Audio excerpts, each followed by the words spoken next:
Bienvenidos a Occidental Image y hoy, a petición de uno de los patronos del canal, vamos a hablar de la cinta del año 2001 llamada Waking Life, del director Richard Linklater, o Linklater, o Linklater, o como lo queráis llamar.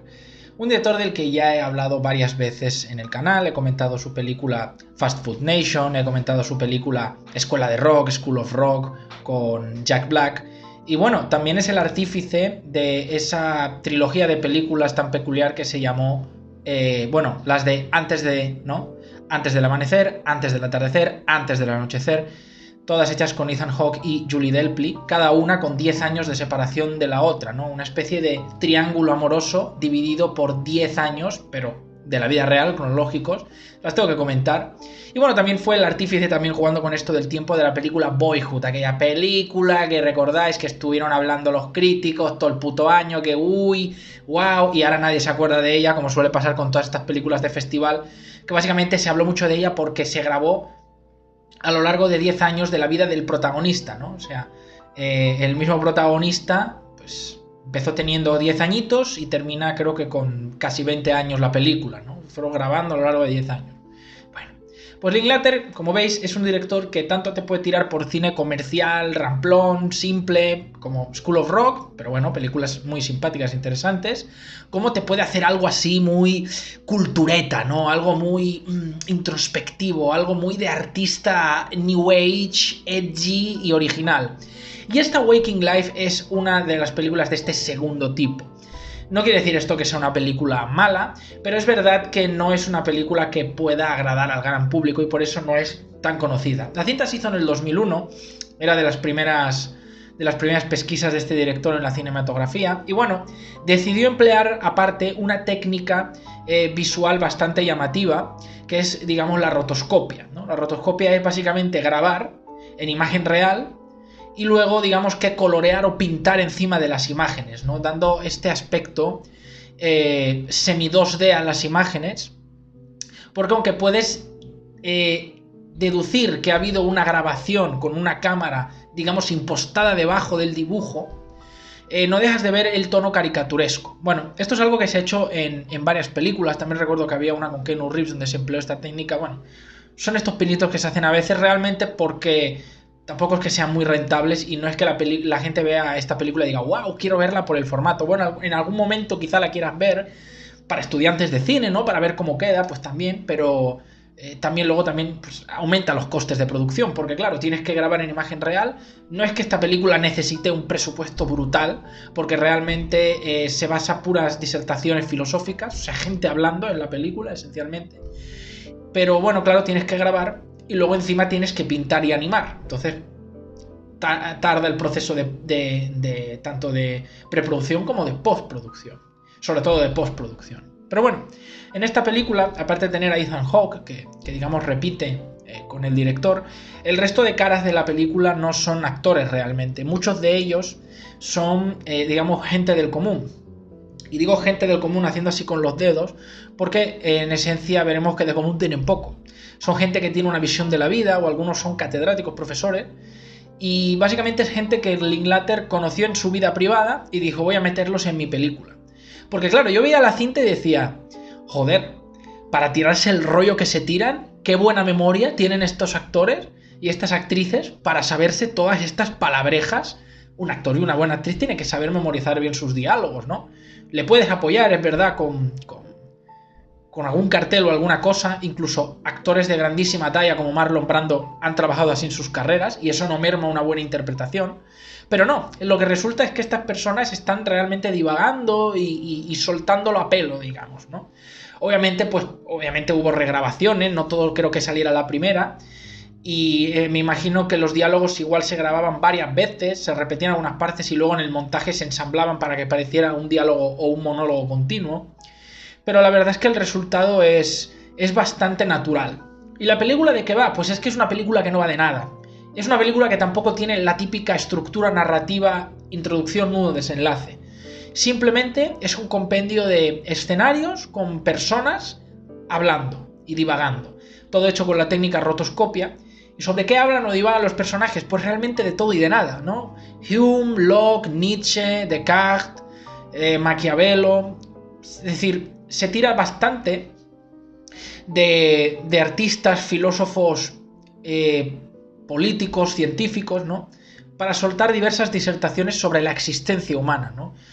La evolución humana, cómo el ser humano concibe la realidad, los límites del universo, la todopoderosa creación, la naturaleza contra Dios, Dios contra la ciencia, de todo, realmente, ¿vale? O sea, es una película de estas muy para pasar el momento interesante, como el que dice. Entonces, no es una película para disfrutar, no es una película para decir, wow, qué bien me lo he pasado, qué espectacular, no. Es como una especie de sueño abstracto en el que hay un protagonista sin nombre que va pasando de un escenario a otro sin ningún tipo de concatenación o contexto aparente, es como si fuera un sueño. Y ya está, y se va encontrando con gente y va hablando. Y el tipo así como de, estoy aprendiendo la hostia, ¿eh? Y ya está, realmente eso es la película. Incluso en un momento, en un diálogo, uno de los personajes habla de esto, ¿no? De que por qué se tiene que seguir la típica estructura en el cine, siempre tiene que ser así. A lo que a mí me gustaría responder, bueno, sí, tus cabaletas de cultureta y autor New Age están muy bien, pero si esa estructura se sigue es básicamente porque es lo que es más fácil de vender al consumidor y es con lo que el espectador tiene más afinidad, porque básicamente la estructura narrativa del cine parte de la estructura narrativa de lo que antes había sido el teatro, la literatura y bueno, la historieta y el cómic. Entonces es normal, es un mecanismo que a lo largo del tiempo, en varios puntos de la historia de la humanidad, se ha ido viendo que es lo más conveniente para relatar algo, ¿no? Nos gusta seguir esta especie de consecución lógica de los eventos, presentación de los hechos, etc. Y ojo, esto se puede romper, pero como vemos en el ejemplo de esta película, no tiene por qué ser lo mejor. Yo creo que en realidad no le hace daño a la película, pero vaya, creo que entendemos que cuando las películas rompen la narrativa de una forma muy brusca, el espectador se descoloca, pierde el interés o le cuesta seguir el hilo. Y ojo, hay autores que saben malabarear muy bien con el tema del tiempo. Por ejemplo, Nolan hizo con Memento un trabajo brutal. También Gaspar Noé con Irreversible. Pero claro, en ese caso solo lo contabas hacia atrás, que aunque parezca simple, tiene mucha complejidad. Y lo que me gusta mucho de esas dos películas es que tienen ese juego de que el inicio que es final y final que es inicio, un poco como un círculo. O sea, puedes leer la película en las dos direcciones y siguen teniendo una especie de inicio-final simultáneo. Bueno, en esta película simplemente no hay estructura. O sea, porque realmente es así. Cuando nosotros soñamos, los sueños no tienen mucho sentido. Podemos incluso soñar cosas muy largas que tengan una especie de coherencia. Imaginar incluso realidades o universos alternativos. Pero ya sabemos que gran parte de lo que nos proyecta el subconsciente no tiene mucho sentido. De repente estás en un coche hablando, te giras y de repente estás en tu cama.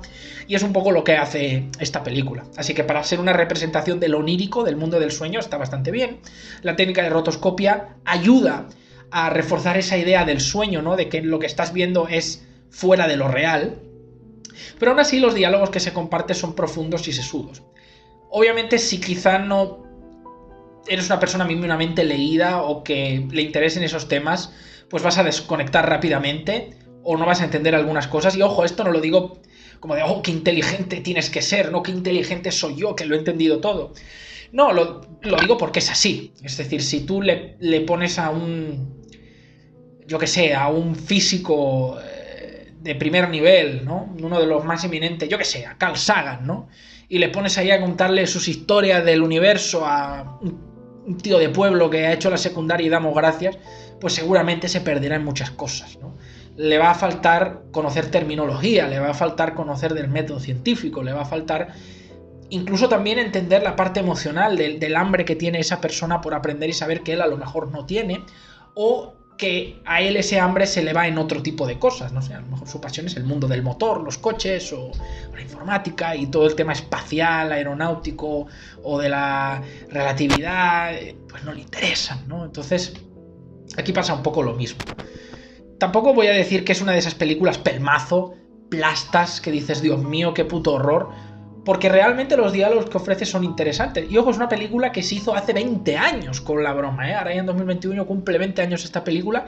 Y aún a día de hoy, gran parte de los diálogos y las reflexiones que se comparten en la película siguen sosteniendo su utilidad, siguen teniendo su intríngulis, su misterio y evocan a pensar. Lo cual yo creo que habla bien de las elecciones del Linklater para los diálogos. Pero vaya, que es una película que además no hace falta. O sea, la podrías ver incluso con las escenas alteradas y la podrías entender igual.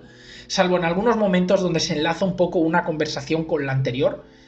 Pero vaya, es eso.